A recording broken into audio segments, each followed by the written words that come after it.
The truest definition of started from the bottom, now we're here. Nvidia's graphics cards have a turbulent history of cracking the market and surpassing its competition. With experimentation and innovation spreading across 3 decades, the company is now making strides in a plethora of industries. From the gaming industry to scientific research, Nvidia's support for enhanced graphics has a stable market share in 2023. But its journey is nothing but explosive.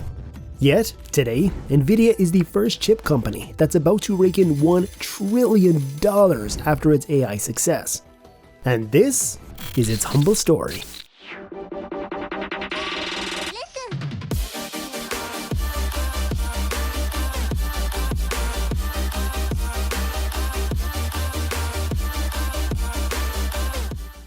In 1993, Jensen Huang, Chris Malachowski, and Curtis Priam had a dream to bring 3D graphics to the realm of gaming and multimedia spheres that were blooming exponentially.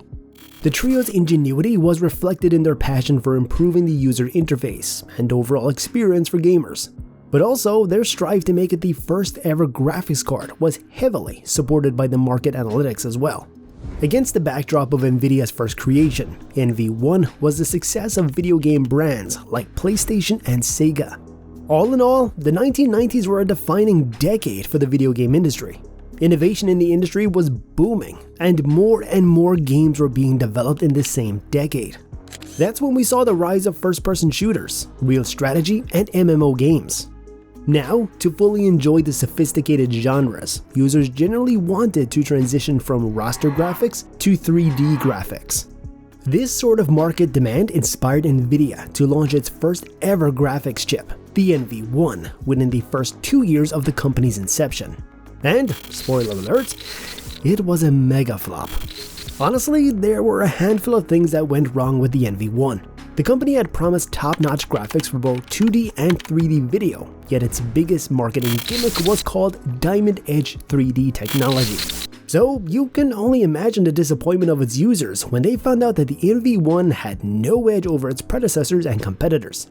In fact, its breakthrough tech, the quadric surface, couldn't beat typical polygon rendering for avid gamers.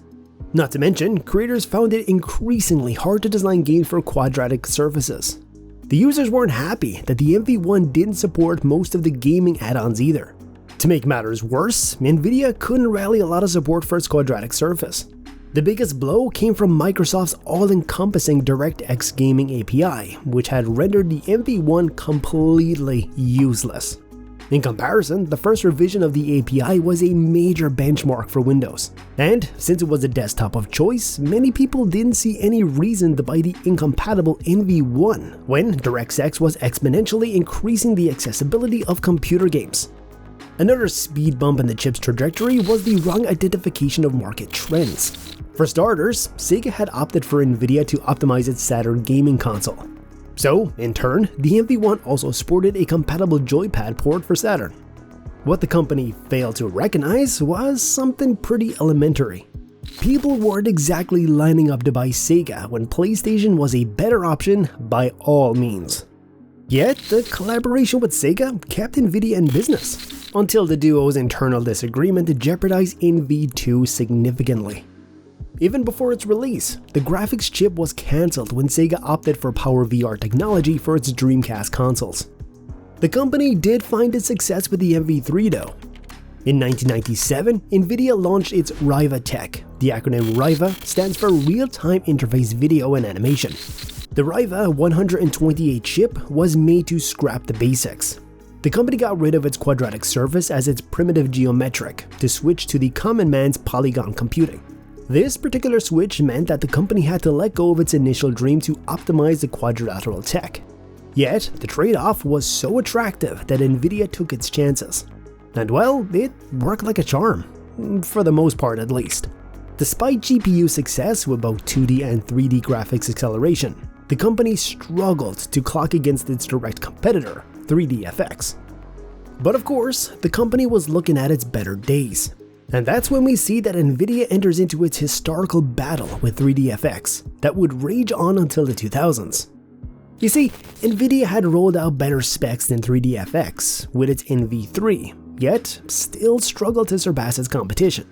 However, with Riva TNT, aka NV4, the company was successful in finding a solid market share for its graphics chip.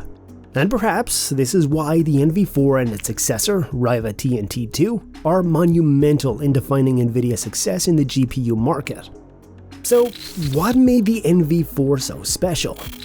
Well, the chip's USP was its 32-bit true color, while its competitor, 3DFX's Voodoo 2, was still stuck on the 16-bit. Not to mention, Voodoo 2 wasn't compatible with 2D and required a separate card to make up for the particular shortcoming. So, naturally, NV4 was more cost-effective, and kids working on minimum wages like to save some big bucks.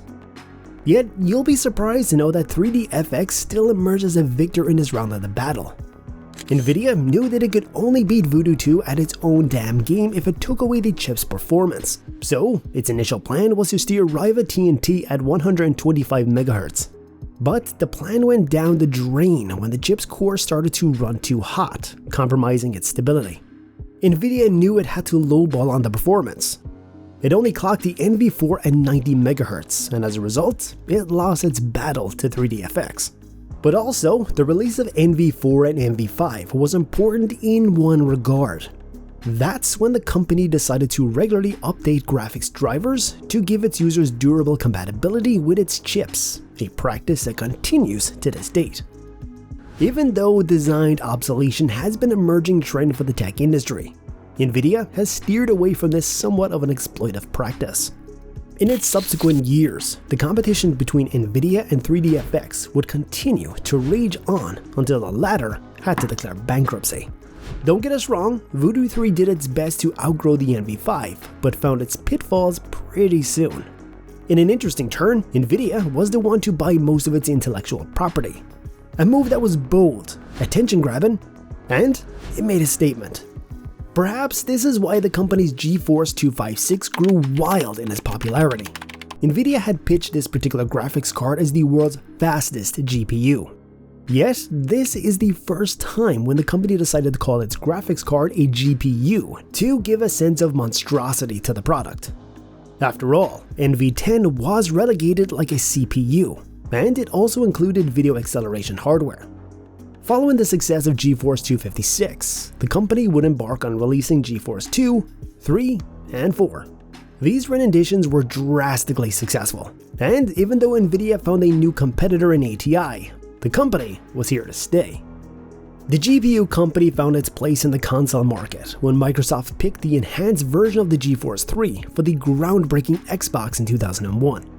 Whereas Xbox had many other bids, Nvidia was able to steer the path for itself. As its leading role in the market, the company knew it had to diversify its portfolio too. So, the company developed the audio hardware for Xbox called the MCPX or Sandstorm. Just recently, both Microsoft and Nvidia signed a 10-year partnership to bring Xbox games to GeForce Now, the company's latest hotshot cloud gaming service. Basically, the Xbox game titles are now being directly streamed from GeForce GPUs in the cloud for Nvidia's premier members.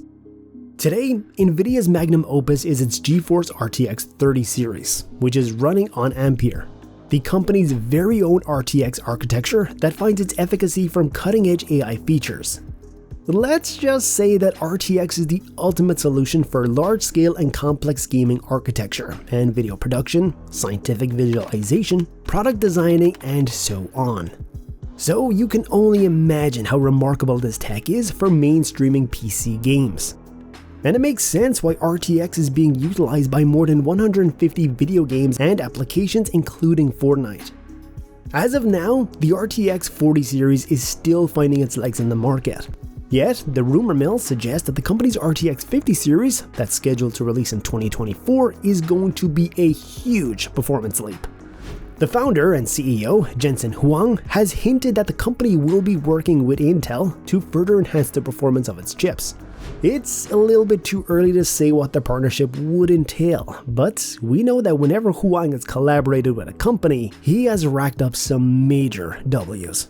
One notable example would be Samsung's production of the RTX 30 series, which appeased a major consumer base that isn't fond of Apple products and loves gaming. All we know is that after raking in $1 trillion in its AI cage, Nvidia wants to give a new edge to its GPU. The company's deep learning supersampling, or DLSS, is the feature of AI-powered graphics that has given gamers a new, sophisticated experience. And despite mixed reactions to AI, RTX will continue to make big leaps. Thank you so much for watching the video, and we hope you enjoyed it. And if you did, give us a like and subscribe to see more content just like this. And we'll see you in a new video. Take care.